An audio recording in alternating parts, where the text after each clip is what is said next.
เดินเจ้าเรื่องของแฟนคนเก่าอย่าเอาดุลาก็พูดอยู่ดอกว่าเจ้ายังลืมผัวเก่าพอได้ก็อยากให้คิดกันใจผัวไม่เนิ่นลาอายนี่กับเพื่อว่าที่นับเจ้าทุกอย่างก็หวังสิลงสิลาที่เขาที่ผ่านมาแต่เพิ่งเราบอกเขากันมันคือคำเอาว่าสิให้อายตายพูดว่าถึงสิเธอเขาได้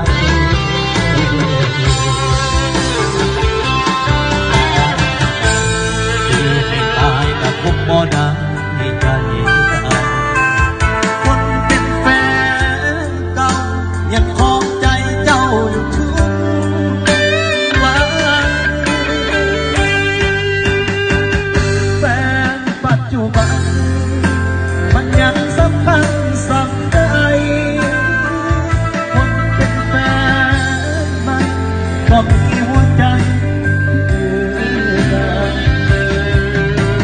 ใส่ว่าสุด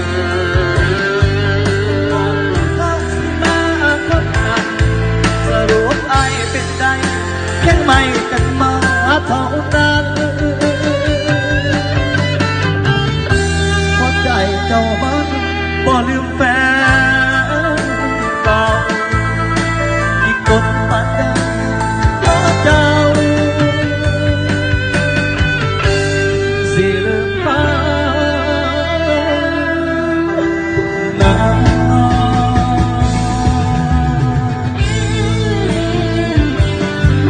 อีกคนปัดได้เด้อสิลืมแฟนเก่าผู้นั้นตอนไปกับไอ้ก็ว่าไอ้พบสัมพันธ์มาแล้วจมหาตายถึงแฟนเก่า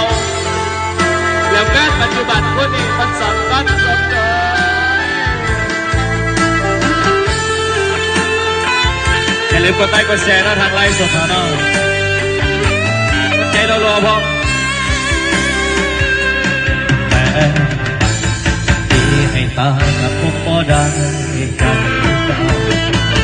คนเป็นแฟนเก่า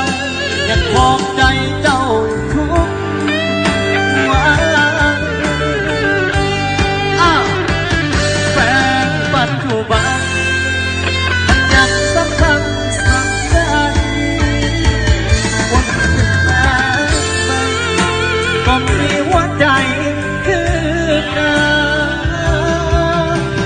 ใส่ว่าสิลืมเขาก่อนเราสิมาพบกันสรุปยังไม่เป็นมาเท่านั้นหัวใจเจ้ามันบ่ลืมแฟนเก่าที่กดปัดได้น้อเจ้าสิลืมเขา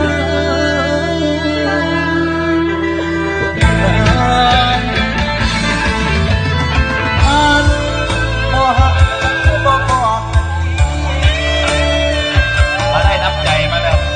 มันตัวกันจังสิมันเจ็บผู้บ้าเจ็บเนาะทั้งที่ความที่อายมันยัง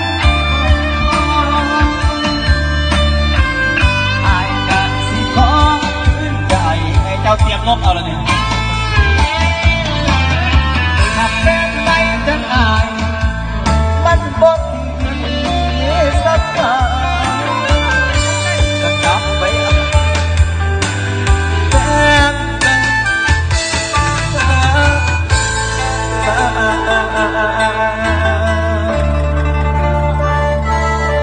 ถ้าตายบดีสัมเป็นเจ้าเจ้า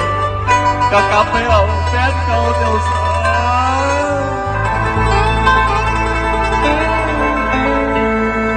ขอบใจเด้อมาอะไรน้ำใจเนาะ